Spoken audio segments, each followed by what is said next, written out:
Alright guys, Scrappy again. I hope you're doing well and enjoying your day so far. With the CDL just about to get underway, many pros have been debating how good Mercules could be this upcoming year. He didn't play the full season last time out, but what he did play, he pretty much won everything that was there to be played. And in the off-season, it's been a pretty similar story as well. FormaL and Dashy have talked about who Mercules reminds them of over the last few days. FormaL says he's effectively Damon Carmabalo, but if anything, he shoots even straighter. What does that mean in terms of Mercules' potential this season and beyond? Can OpTic live up to the expectations that many have on them this season, and for good reason at that? Hit the like button if you enjoyed, subscribe if you're new as always, I would greatly appreciate it. Plenty to start with.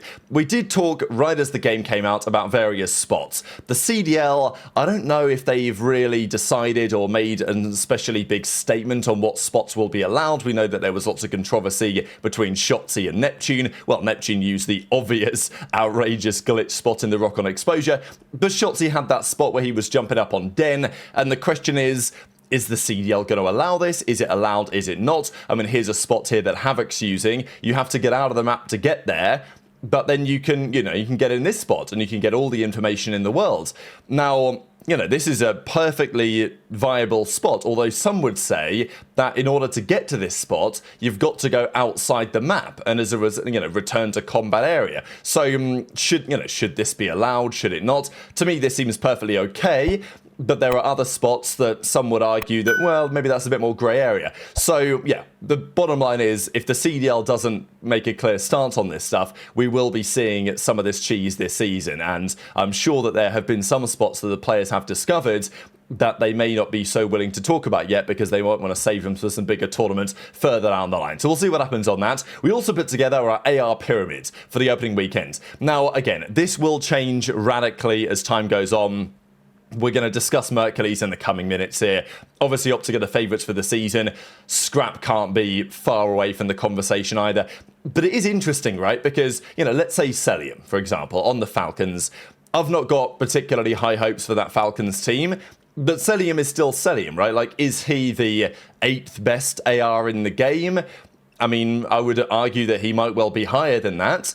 But also, it depends, because if Falcons just turn up and get smoked here, I'm not saying they will, but like if hypothetically Falcons get smoked every week, even if Cell's got a 1.2, then, can you put him higher than... I think this is just based on some of our expectations for the way that the season is going to start. You might well argue that Cellium should be higher than this on the AR pyramid, and I can see the logic, but also, if Gentlemates are cooking, then are you going to put Cellium over a Ghosty, over a Sib? Okay, maybe a Abuzah. You think that's a bit, for him to be a bit too high. I feel like Drazah's a bit too low here, really. I don't think Abuzah and Drazah should be separated by that much. So, yeah, I think Drazah should at least be, I would say, the tier above. Certainly if Abuzah's going to be where he is. So, yeah, that's kind of what I would tweak around here. Obviously, CleanX getting into it as well. Kenny is there, right, just about. Skies is there. Cammy and Nasty from Boston. So, yeah, and tweet your thoughts on that, I suppose, in the comments section below. There was a little bit of further talk about the map pool. We did discuss it earlier on today as well, the changes they're making. Utopia, Fate, I don't really think that's going to be played, but they've certainly changed the movement in this game, and that has changed to a degree what things look like from a competitive perspective as well. Certainly in Search and Destroy something, Raid is, it's still Raid, but it doesn't play the same as it used to, and there's been lots to talk about that recently. Parasite gives his thoughts as well and said he thinks that the S&D map pool at some point might just become the remakes, and, maybe Standoff comes in. Meltdown we know is coming soon, and I think Meltdown probably will be played. It's a big map, very traditional map, but also there's Express in this game that they could have added. There's some talk that Gridlock might come back as well, so yeah, excited what they do with the map pool. I'm actually down for, I think a lot of the throwback maps, they do tend to play really well as like Search and Destroy ones. I don't necessarily want the whole pool to be filled with them, especially if there's other viable maps that actually came with this game. The Search and Destroy, certainly imagine the World Champs was decided this year on Meltdown, just as it was in Black Ops 2 about, 13 years ago as it will be. So I think that would just be kind of cool to see how that would go. Now, FormaL was talking about quite a lot. We'll discuss Mercules in a second. This was also confirmed. So, Bounds and Lunchbox as well, the coach of that OpTic Halo team, they're officially no longer with OpTic. So, kind of interesting how it's gone, isn't it? Because Renegade, who I guess still is with OpTic after all this, he's playing for OpTic still on the Challengers team, but Bound decided the other day that he doesn't want to compete anymore on the Challengers team, and as a result, he's no longer with OpTic because it doesn't make sense. So, as Bound says, to be able to play from represent OpTic was fantastic. Of course, achieved a fair bit with the organization, and says, I don't plan to compete in either Halo or COD again until the time is right. So that's pretty interesting, because I think when Bounds decided that he didn't want to commit to the Challengers journey in COD alongside Renegades, they brought in, I think, Raspy to that team with Kips and Neon that they've got. It's kind of like an OpTic Nation Academy type thing, but it's really just OpTic Renegade +3 within reason. But Scump and Methods are definitely giving them a little bit of coaching as well. So Bounds was with that roster. He decided he wasn't going to compete again, and I did wonder whether he would just say, like others have done, well, maybe I'll just give it a go in Halo. It's not going to be a great year of Halo. There's no official circuit, but there will be some tournaments, and if you compete, you go to those tournaments, you win, you could probably still make a decent living on the year before next season. Well, hopefully a new Halo will come out at some point, and the season might get, or the scene in Halo might get revived for, what feels like the millionth time before it inevitably dies out again. But as Bouncers, I appreciate all the support from the fans over the last few years, but effectively won't be competing until the time is right for me. FormaL says he will be back in business at some point. FormaL was also talking about Legends, playing, as we know, for Surge this upcoming season. If anything, Renegade is, I wouldn't say in a better position, but if you're Renegade, you're playing on a Challengers team, you're showing some good improvements, everyone knows what you've done in Halo, what you're capable of, the level of talent that guy has, and you're getting some coaching from, not really coaching, but, Scump and Zinni are watching some of the scrims. They're giving some advice. They're giving some feedback. That's an ideal scenario. Whereas Lqgend has come straight into the Pro League, right? He announced his indication to switch very early indeed. Considered, one of the most talented. We saw him play a little bit at BO6 last year, play some 1v1 chals and stuff. Of course, that is a different story to actually playing competitively with a team and all the additional complications that brings to the table. But Lqgend has the better opportunity in the sense that he's going straight into the Pro League, which Renegade certainly isn't. But is that really for the best? Because he's playing with Gwinn, Abe, and Lunarz. There's no veteran on there. His coach is, I think, Ricky Atura's coaching that team, who's pretty well tenured, but, it's not Karma, it's not Rambo, right? You could argue players with world championship level experience. Obviously, Karma, multiple world champion. Rambo made a couple of grand finals, very highly respected. So, and it's not like there's teammates for Legends like Shotzzy had with Crim and Karma, or Crim and Clayster, sorry, right? Back in the days for Dallas Empire. So I think that's what FormaL says, that it's hard to do, right? Because FormaL says, yeah, okay, we achieved success. Myself, Huke, and Abel, Crim, Shotzzy, Frosty to a degree as well, Neptune of course now, and maybe some other notable others to a certain extent as well, but there's not many that have really made it work. And as FormaL says, for Legends, he's just getting sent straight in, which is obviously going to be a challenge. But if Surge commit to him and the team don't lose faith, it could well be the right decision in the long term. So a couple of clips to share here, but also what FormaL has to say on this new kid, Mercules. Is a hard thing to do. It just looks kind of easy because the players that have found success have found a lot of success. There's not really any Halo players that switch to COD and then we're kind of just lurking top 12. You know what I mean? You look like Shotzzy, Huke, me, even Enable, really Rim. They got a lot of success, bro. I don't know. It's just it definitely probably from the outside looking in, it probably seems kind of easy. Neptune.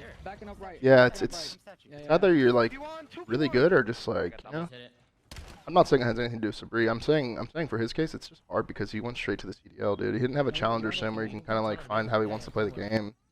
Kind of thrown into a CDL team. Not with vets either. We were talking about Mercules. Kind of insane. This kid, there's really nothing bad you can say about Mercules. Especially for someone who just came on the scene. What's crazy is me and Brandon were trying to compare Mercules to a player that we know, or just comparing to any player, and we came to the conclusion. Well, I came to the conclusion, and Brandon kind of agreed. So we got JoeDeceives versus LA Thieves first. He's like Damon. Play FaZe. He's like Karma, but he never misses ever. And not to say Damon missed a lot. Damon shot really straight too. They are JoeDeceives. some jersey Just like reveals he's here. I always love like it. making the right play. It looks like, you know, he's always shooting so straight as well. So weird, and he's so nonchalant as well. Where's I don't know, Mark? it's just Where's Money super Mark? weird. Where's that boy Money Mark? Is Mercules an industry plant? That is the key question, because it is almost a little bit too good to be true. OpTic need a player to fix their season. All of a sudden, this kid gets spotted out of challenges. Well, not even really spotted. He wasn't going to get signed if it wasn't for the Beans visa issue. Toronto brought him in. He looked really good. Then all of a sudden, they decide, well, we'll give you an opportunity on the bench. But they came, what, third that tournament, Toronto? But I think Toronto felt like they would have come third anyway. They were pretty confident they could have won it. And yeah, Merc was great that tournament for sure. But it wasn't clear that he was going to be quite as good as he was. And to be fair, Don's talked about this, right? Tempe's seen Mercules play in challenges last year, played a bit against him and some other players. And he was like, yeah, Merc was okay, but like he improved at such a drastic rate, which shouldn't be too much of a surprise. Mercules is always a search and destroy kid for many years, and then only played Respawn really at the start of last season, pretty much. Maybe the year before played a little bit, but really wasn't playing Respawn for long at a quality level. And then not long after that, he's now in the Pro League. I just think what helps Merc is that he doesn't seem to really feel the pressure. He's very much like Shotzzy and Huke in this sense. I know that, I mean, what does Don call it, like the short bus or something? But basically the point is that Mercules, he just plays COD, and he's incredibly good at it. And it's exciting to have a player like this in the league, because we've not had this kind of excitement around a new player for some time. The fact that Mercules, having played just a couple of tournaments, is number one of the AR pyramid over Dashy and Scrap and all these other names is outrageous to think about. That, I mean, imagine rewinding a few months and showing me this, be like, what do you mean Mercules, right? Like, I mean, I'd have heard of him like a year or so ago, but not much more than that, especially given these names. So it is crazy, and it's the last time we really had anything like this. I mean, it's not even, I don't know if we've ever really had anything like this, apart from maybe when Gunless came on the scene. No one had really heard of this Gunless guy, and all of a sudden he was winning these online tourneys, and then he was LAN MVP, beating OpTic in finals and everything. And all of a sudden it was like, wow, this guy just changed the game pretty much overnight. Now, I was going to mention Simp, really, because in terms of Simp's start to his career, it wasn't dissimilar to Mercules. Like, those are really the two comparisons in terms of the opening few months of their careers. But Simp was so hyped for years, right? Like, everyone knew that Simp was going to walk into a top team and start absolutely killing it. That was not the case of Mercules. But of course, when Simp achieved the success he did, the questions quickly turned to future GOAT. Like, you know, could he dethrone Crim, Scump, whoever, as one of the best ever? Now, Simp could yet still achieve that, but as it stands over the last few years, that's certainly not been the case, although he's, definitely creeped up the rankings, Simp, and is definitely in, top 5, top 6 kind of conversation, I would say, of all-time players. There's still a fair bit more to go. Now, ever finding a way to surpass Crim and Scump and FormaL, Karma, etc., all those greats, Clayster, is incredibly challenging to do. But look, people are already going to talk about, Mercules is only a few months into his career. People are going to talk about the potential he has. The scene nowadays is incredibly competitive. Is this a good comparison, I guess, right? Because the way that FormaL's looking at it is that not only is Merc, I think that's what's so impressive about Merc, he's not just a shooter, right? Like, he makes the right decisions, and he seems to just improve any team that he's on. Like, we've seen that across all the off-season tournaments that he's played as well. And yeah, they didn't end up winning this tournament the other day, but a team with Merc is always going to be a threat, it feels like, because he seems to not only play lights out himself, but also help the rest of his teammates around him. So FormaL saying that he's kind of like Karma, right? Like, he's a really valuable asset to a team that you'd never want to not have.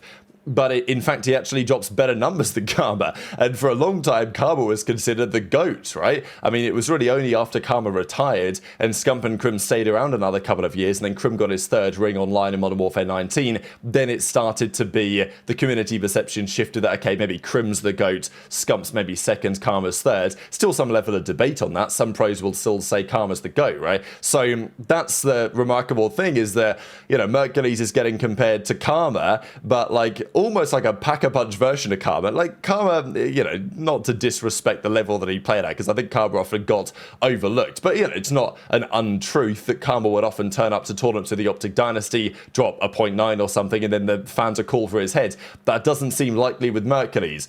Now, it's a whole different conversation to say, well, Karma was considered the GOAT. Well, let's come back in 5 years and see what Mercules is cooking.